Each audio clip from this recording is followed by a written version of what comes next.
So welcome to the Async X YouTube channel.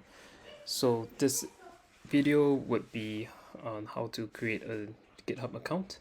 So we are on github.com and let's click on sign up.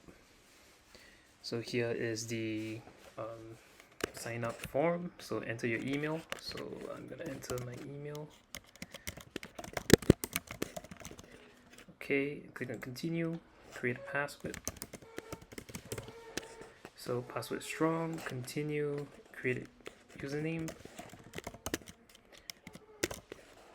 Okay, and would you like to receive products and updates and announcements via email? So nope. Okay, so verify account.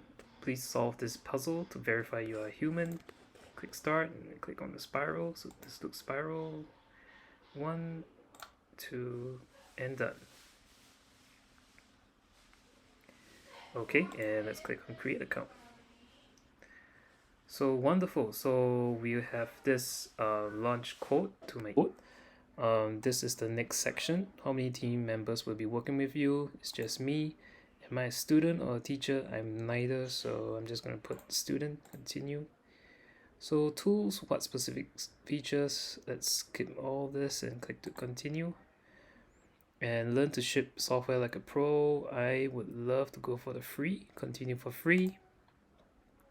And let's wait for this cool animation to end, initializing your dashboard. And here you go. This is your new GitHub account.